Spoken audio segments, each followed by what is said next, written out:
اور پھر ان پریشانیوں کے ختم ہونے کے اسباب کیا ہیں اور ان پریشانیوں کے آنے کے مقاصد کیا ہیں، کیا اللہ رب العزت ہم سے کیا چاہتے ہیں۔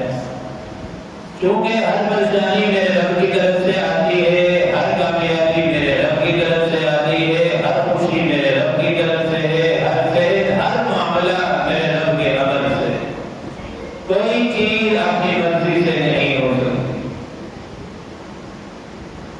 پریشانیوں کے آنے کے قرآن و حدیث میں تو بہت سارے اسباب ہیں، لیکن آج کی مجلس میں صرف 10 اسباب ذکر کیے جائیں گے۔ تو ان میں سے جو سب سے پہلا سبب ہے جس کی وجہ سے پریشانیاں آتی ہیں وہ یہ ہے کہ قرآن مجید سے منہ موڑ لینا۔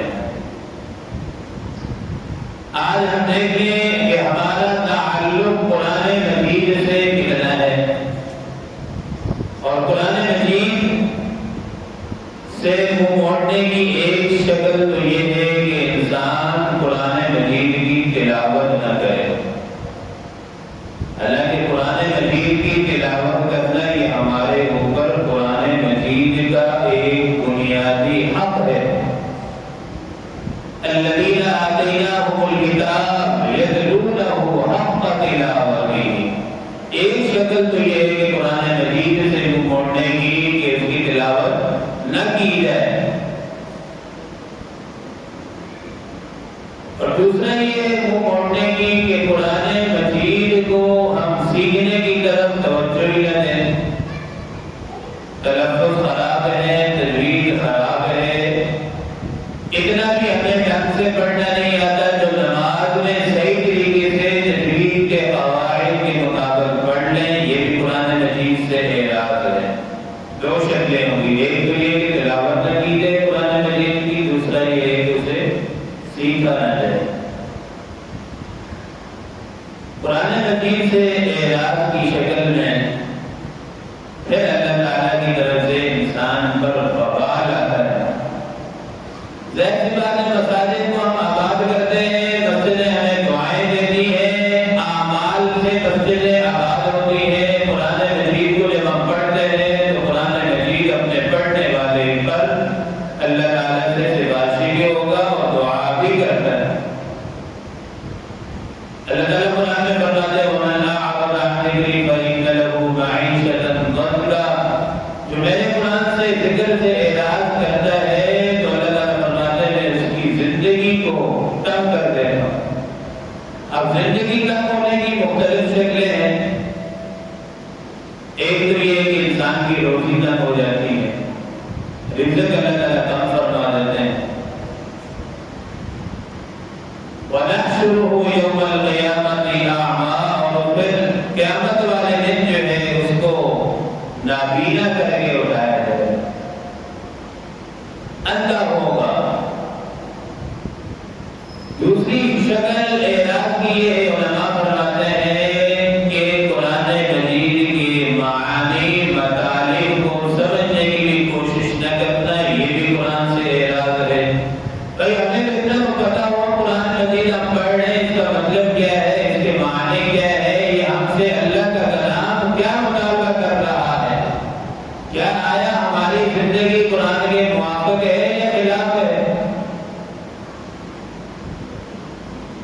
دوسرا جو سبب ہے پریشانیاں آنے کا، وبال آنے کا، مصیبتیں آنے کا، وہ یہ ہے کہ شریعت کے احکامات کو،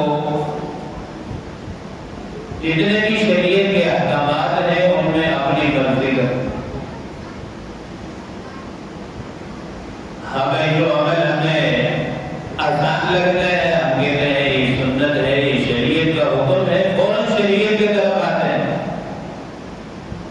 اور جہاں جو عمل مشکل لگتا ہے ہم توڑ موڑ کر کے تعویلیں کر کے نکل جاتے ہیں۔ قرآن مجید میں اللہ تعالیٰ فرماتا ہے أَفَتُؤْمِنُونَ بِبَعْضِ الْكِتَابِ وَتَكْفُرُونَ بِبَعْضٍ،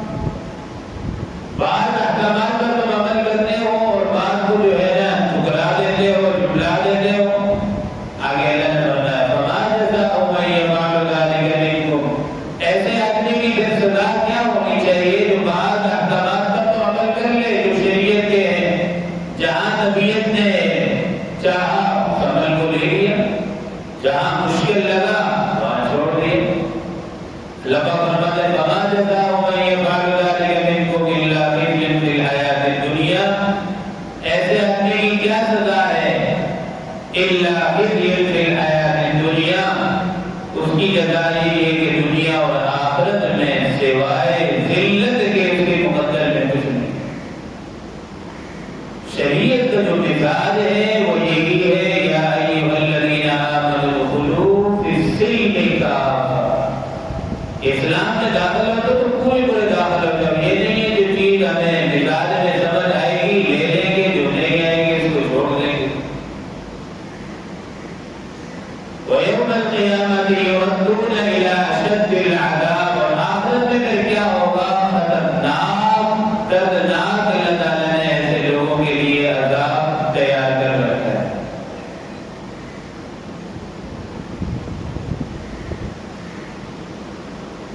شریعت میں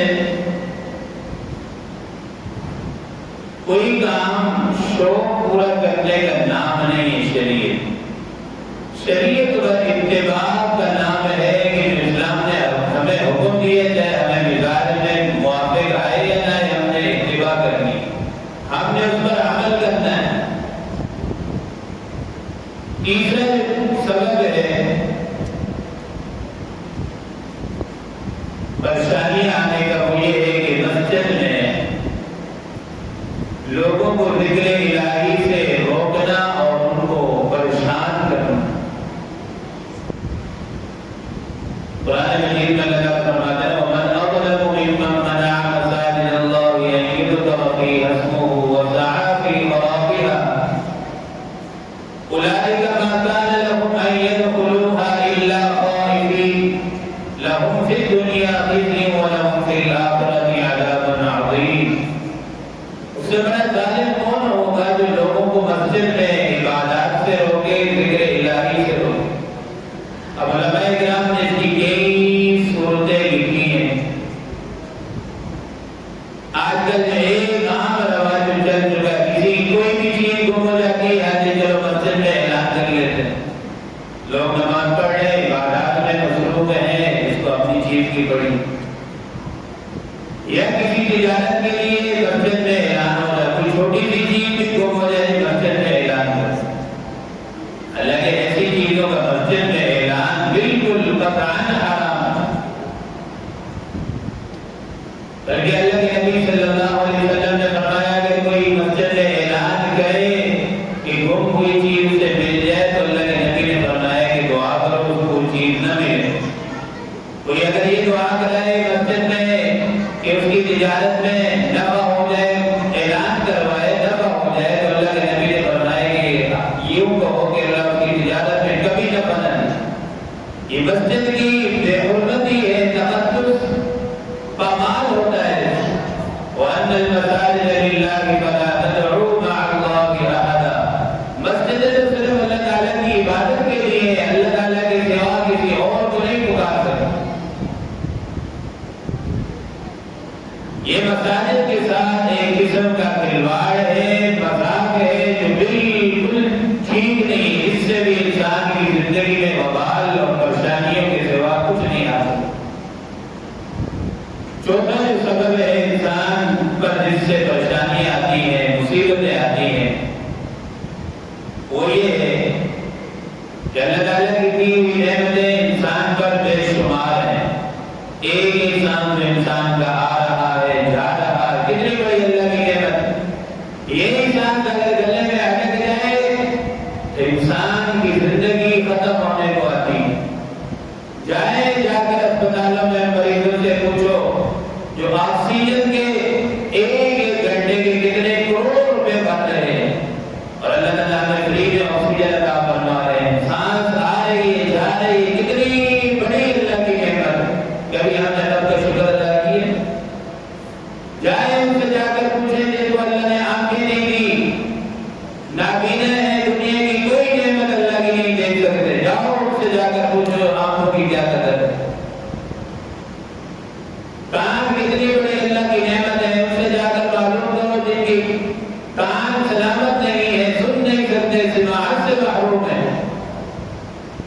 اس لیے حکم یہ ہے کہ اپنے سے جو نعمتوں میں چھوٹے ہیں کم ہیں انہیں جا کر دیکھو تو پھر نعمتوں کی قدر آتی ہے کہ اللہ تعالیٰ نے ہمیں کتنی نعمتوں سے نوازا۔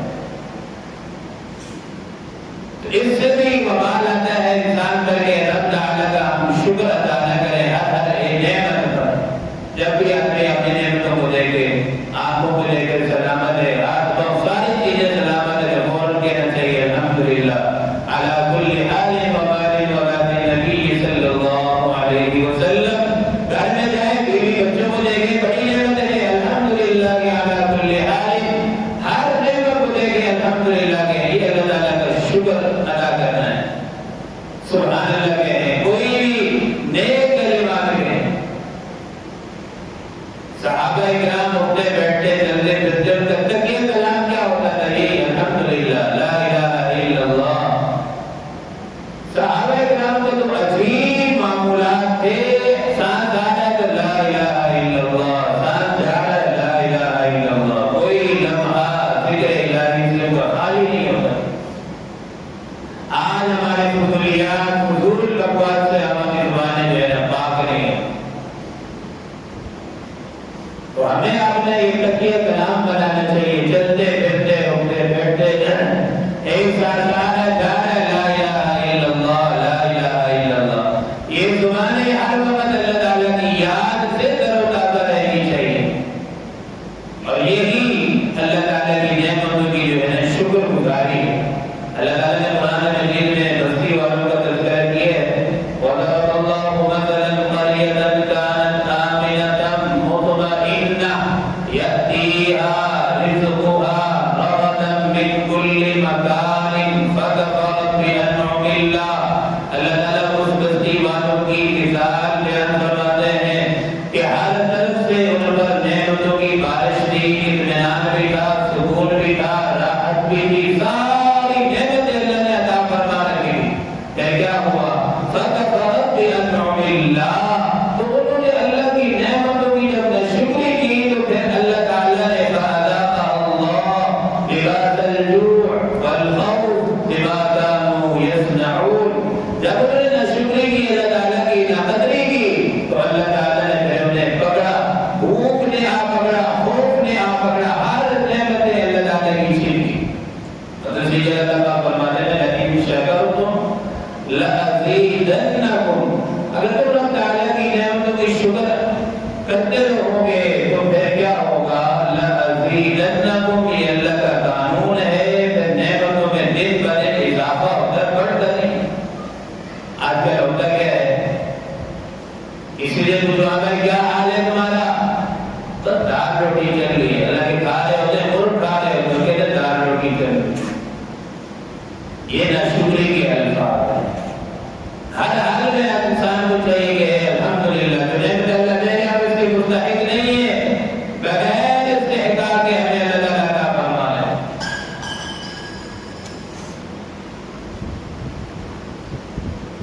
پانچواں جو سبب ہے وہ جس سے پریشانیاں اور وبال آتا ہے وہ یہ ہے کہ غرور کرنا، تکبر کرنا۔ وَلَهُ الْكِبْرِيَاءُ فِي السَّمَاوَاتِ وَالْأَرْضِ وَهُوَ الْعَزِيزُ الْحَكِيمُ۔ ہاں بھائی، اپنے آپ کو ایک الگ نمایاں دکھانا، یہ دل میں بات آنا، یہی تکبر کی علامت ہے۔ وَلَهُ الْكِبْرِيَاءُ فِي السَّمَاوَاتِ وَالْأَرْضِ، یہ تو صرف اللہ رب العزت کی ہے جو رب زمین و آسمان کا رب ہے، مالک ہے۔ وَلَهُ الْكِبْرِيَاءُ، ساری بڑائی عزت یہ صرف اللہ رب العزت کے لیے خاص ہے۔ اور آگے دوسری جگہ اللہ تعالیٰ ارشاد فرماتے ہیں وَإِذَا أَرَدْنَا أَن نُهْلِكَ قَرْيَةً أَمَرْنَا مُتْرَفِيهَا فَفَسَقُوا فِيهَا فَحَقَّ عَلَيْهَا الْقَوْلُ فَدَمَّرْنَاهَا تَدْمِيرًا۔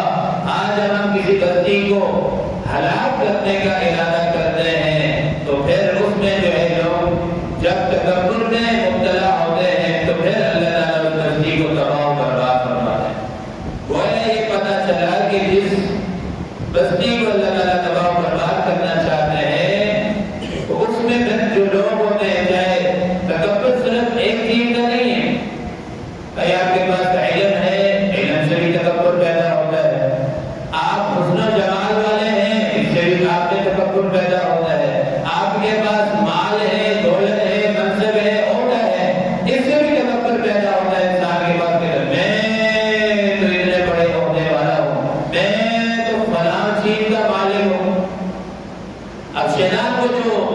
جس چیز نے تباہ و برباد کیا وہ کیا چیز تھی؟ کوئی اس نے زنا نہیں کیا، کوئی اس نے جو ہے کوئی اور گناہ نہیں کیا، یہی تکبر کا گناہ تھا جب اللہ نے کہا اسجدوا لآدم، سارے ملائکہ کو حکم اور سجدہ کرو، سارے سجدے میں پڑ گئے، لیکن یہ ایک منحوس ابلیس اکڑ کے نہیں، انا خیر میں بہتر ہوں، یعنی اپنے آپ کو دوسروں سے بہتر اچھا سمجھنا یہ تکبر کی علامت ہے۔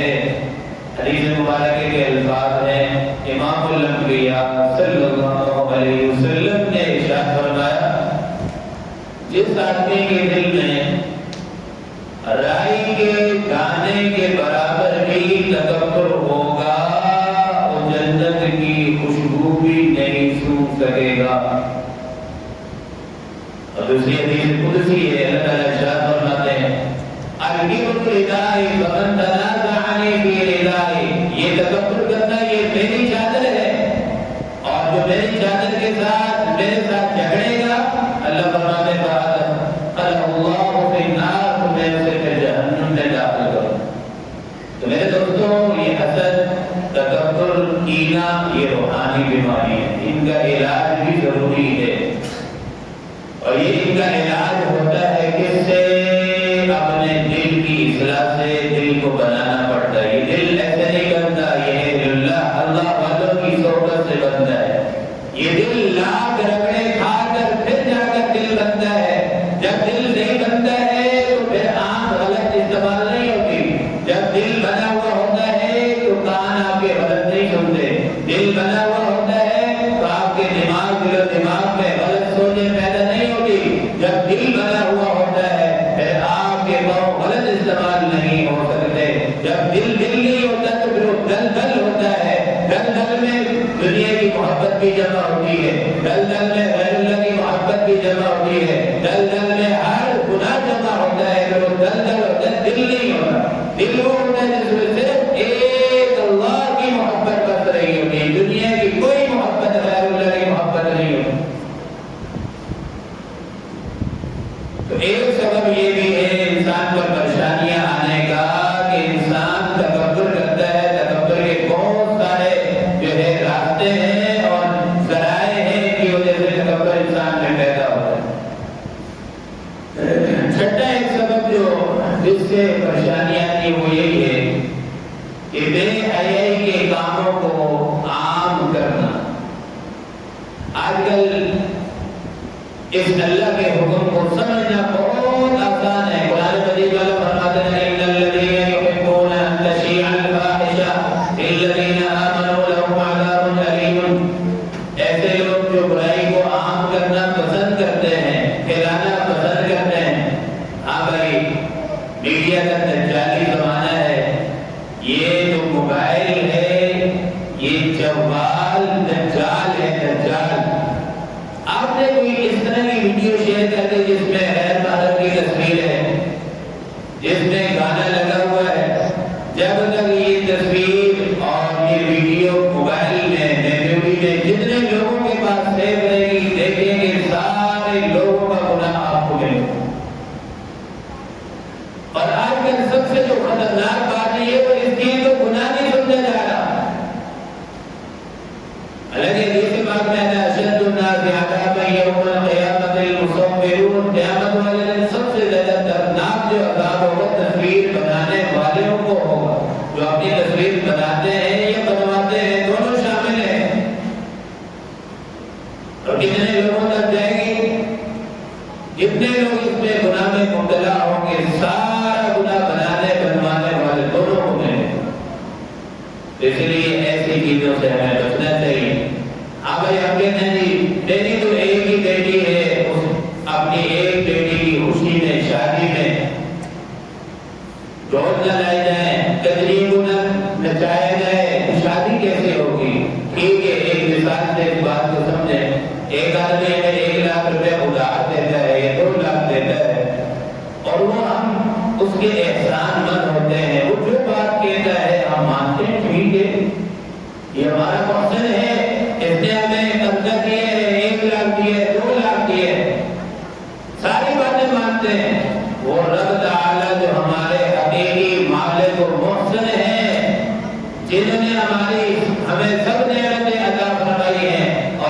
بیٹی اللہ نے اتنی بڑی نعمت دی اور ایک ہی بیٹی کی خوشی میں ہم رب تعالیٰ کو ناراض کر لیتے.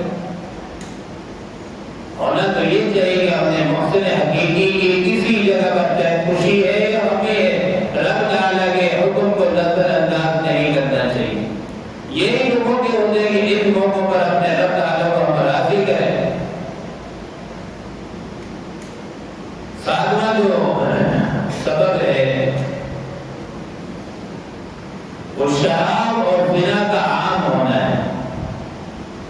حدیث مبارکہ میں آتا ہے آخری زمانہ ایسا آئے گا کہ پارکوں میں روڈوں میں سرے عام زنا ہوگا، بے حیائی اتنی عام ہوگی، لوگ اتنا کہیں گے بھائی سیٹ میں تو ہو جاؤ. یہ آخری زمانہ قیامت کے قرب کا زمانہ ہوگا، جو قیامت کے قریب زمانہ ہوگا. اب یہ زانی اور جو شرابی ہوتے ہیں اللہ تعالیٰ کے کھلا جو ہے عذاب کو دعوت دے رہے ہوتے ہیں. زانی جب زنا کر رہا ہوتا ہے اللہ کا عرش ہل رہا ہوتا ہے، اللہ کا عرش کرسی پوری کائنات سے کئی گنا بڑی ہے. اور جو زنا میں مبتلا ہوتا ہے تو اس وقت اس کا ایمان نکل چکا ہوتا ہے.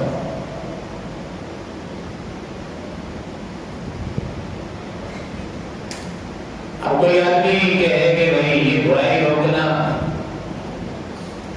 گلی میں زنا ہو رہا ہے، شراب پی جا رہی، ہمیں اس سے کیا تکلیف؟ اللہ کے نبی نے فرمایا کہ جو آدمی برائی کو نہ روکے تو اس کا نقصان کیا ہوتا ہے کہ ایک دن یہی برائی یہی گناہ کا سیلاب آپ کے گھر میں بھی داخل ہوگا. اور ایک سبب یہ بھی ہے پریشانیوں کے آنے کا کہ امر بالمعروف نہی عن المنکر کو چھوڑ دینے ہیں. برائی سے نہ روکنا، نیکی کا حکم کرنا، اس چیز کو ہم نے جب چھوڑ دیا تو اس سے بھی اللہ تعالیٰ کی ناراضگی آتی ہے، وبال آتا ہے. حدیث مبارکہ میں آتا ہے والذی نفسی بیدہ، قسم ہے اس ذات پاک کی جس کے قبضے میں میری جان ہے، لتأمرن بالمعروف ولتنہون عن المنکر، تم امر بالمعروف اور نہی عن المنکر کرتے رہا کرو، اس کا اہتمام کرو. اگر اہتمام نہیں کرو گے، نیکی کی دعوت نہیں دو گے، لوگوں کے برائی سے نہیں منع کرو گے تو پھر کیا عذاب آئے گا؟ خطرہ ہے اس بات کا کہ اللہ کا عذاب تم پر آ پڑے. یعنی نیکی کی دعوت دینا یہ ہم سب مسلمانوں کا فرض ہے. اس کی مثال آسان اللہ کے نبی نے یہ دی ہے کہ ایک جہاز ہو، اس کی 2 منزلیں ہو، پانی میں چل رہا ہو، نیچے والوں کو اگر پانی چاہیے ہو تو وہ کہیں جائے گا پیچھے جہاز میں سوراخ کرتے ہیں پانی لے لیں، اوپر والوں کو پتہ چلے وہ کچھ نہ کیا. اللہ کے جہاز کے اندر اگر پانی آئے گا تو نیچے والے منزل والی بلکہ صرف نہیں ڈوبیں گے، اوپر والے بھی ڈوبیں گے. تو جب یہ عذاب آتا ہے پھر یہ نیک برے سب سیلاب میں دیتے ہیں، ایک بار نہیں آتا. جب سیلاب آتا ہے، تباہی آتی ہے، عذاب آتا ہے تو مسجدیں بھی لے رہی ہوتی ہیں.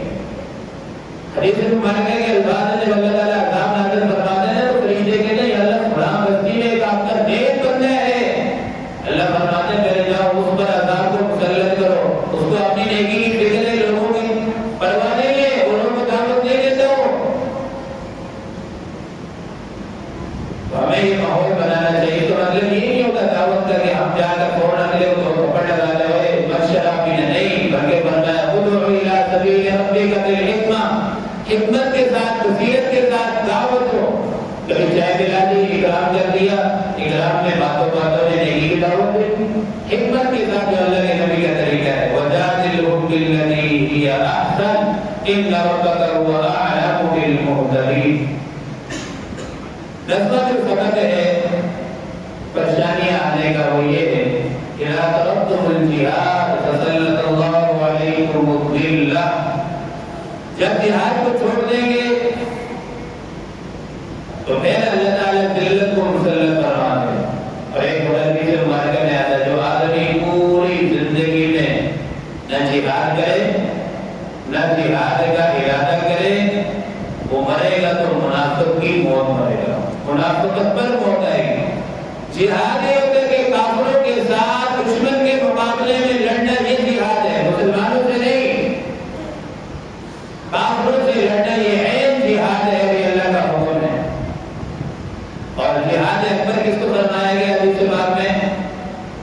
اپنے نفس کے خلاف جہاد کرنا، اس کی آسان مثال یہ سمجھے جو دل کے ہے وہ نہیں کرنا، جو شریعت کے یہ کرنا ہے، یہ جہاد اکبر بڑا جہاد کہلاتا ہے۔ اگر ایک آدمی ظالم ہے، بادشاہ ہے، اس کے سامنے حق بات کرنا یہ بھی جہاد ہے۔ سب سے بڑا جہاد یہ ہے کہ گناہوں کو چھوڑ دینا سب سے بڑا جہاد ہے۔ اللہ کے حکم کو ماننا، اللہ کے امر کو ماننا یہ سب سے بڑا جہاد ہے۔ اپنے 6 فٹ کے بدن پر اللہ کے نظام کو، اللہ کے حکم کو نافذ کرنا یہ بڑا جہاد ہے۔ ہاں جب میدان سج جائے، اللہ کا حکم امر آ جائے تو میدان میں لڑ پڑے، نکل پڑے، یہ مومن کی علامت ہے۔ جو پیچھے رہ جائے وہ منافق ہے۔ اور آگے پریشانیاں جو آنے کے کچھ مقاصد ہیں، 3 مقاصد ہیں، یہ بات پوری کر کے میں بات سمیٹ رہا ہوں۔ پہلا مقصد تو پریشانی آنے کا یہ ہوتا ہے، اللہ تعالیٰ اپنے بندوں کو کبھی کبھی آزماتا ہے۔ الاسلام کے احسب الناس ان یترکوا ان یقولوا آمنا وهم لا یفتنون۔ تم نے کیا گمان کر لیا کہ صرف ہم یہ کہتے ہیں ہم ایمان لے اور تمہیں آزمایا نہیں جائے گا؟ ضرور بھی ضرور آزمایا جائے گا۔ یعنی کبھی کبھی پریشانیاں اس لیے بھی آتی ہیں کہ اللہ تعالیٰ اپنے نیک بندوں کو آزماتا ہے۔ وَلَنَبْلُوَنَّكُمْ بِشَيْءٍ مِّنَ الْخَوْفِ وَالْجُوعِ وَنَقْصٍ مِّنَ الْأَمْوَالِ۔ اب ایک مال کم ہو گیا، کبھی بڑھ گیا، کبھی کاروبار میں نقصان ہے، کبھی صحت میں نقصان ہے، کبھی پریشانیاں ہیں، یہ کیا ساری آزمائشیں چل رہی ہیں، امتحان۔ اور ہمارا عدل کیا ہوتا ہے، کسی پر پریشانی آ جائے تو ہم کہتے ہیں یہ اس کی رب کی طرف سے پکڑ ہے۔ اگر کوئی پریشانی اپنے اوپر آئے گی یہ تو اللہ کی آزمائش ہے، یہ ہمارا عدل کا پیمانہ بن چکا ہے۔ اپنے لیے وہی آزمائش امتحان، دوسروں کے لیے وہی آزمائش پکڑ کا سبب ہے۔ کیا انصاف ہے ہمارا؟ دوسرا جو مقصد ہے آزمائش لانے کا، قرآن مجید میں اللہ تعالیٰ فرماتے ہیں ظَهَرَ الْفَسَادُ فِي الْبَرِّ وَالْبَحْرِ بِمَا كَسَبَتْ أَيْدِي النَّاسِ لِيُذِيقَهُم بَعْضَ الَّذِي عَمِلُوا لَعَلَّهُمْ يَرْجِعُونَ۔ اللہ تعالیٰ کی طرف سے تنبیہ بھی ہوتی ہے، وارننگ ہوتی ہے، بیٹا واپس آ جاؤ، واپس آ جاؤ۔ جیسے ایک ماں اپنے بیٹے کو مارتی ہے تاکہ یہ غلطی دوبارہ نہ کرے، استاد شاگرد کو ڈانٹتا ہے، مارتا ہے اس وجہ سے تاکہ یہ غلطی دوبارہ نہ کرے، تو اللہ پاک بھی فرماتے ہیں ظَهَرَ الْفَسَادُ فِي الْبَرِّ وَالْبَحْرِ بِمَا كَسَبَتْ أَيْدِي النَّاسِ لِيُذِيقَهُم بَعْضَ الَّذِي عَمِلُوا لَعَلَّهُمْ يَرْجِعُونَ۔ یہ آزمائشیں اس لیے دیتی جا رہی ہے تاکہ یہ دوبارہ میری طرف واپس لوٹ آئے، اپنے نیک اعمال کی طرف آ جائے، اپنے رب کو پہچان لیں۔ یہ تک وارننگ بھی دی جاتی ہے۔ اور تیسرا جو مقصد ہے وہ یہ ہے کہ کبھی کبھی یہ آزمائشیں اللہ کی طرف سے پکڑ بھی ہوتی ہے۔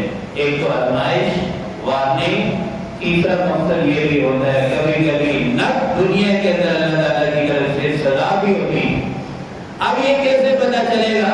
ہمیں سیلاب آ گیا، نیک آدمی بھی سیلاب میں اس کا مکان بھی دے رہا، برا ہے اس کا بھی دے رہا ہے، ہمیں کیسے پتہ چلے گا کہ اس کے لیے یہ آزمائش امتحان ہے یا پکڑ ہے؟ آسان طریقہ ہے، علماء نے لکھا۔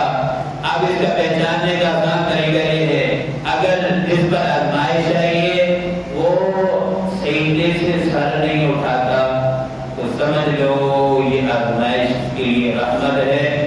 اگر آزمائشیں آ گئی، مصیبتیں آ گئی، منہ سے بکواسات بلک رہا ہے، اللہ سے دور ہو رہا ہے، تو سمجھ لو یہ قہر الہی بن کر اس پر یہ اتری ہے۔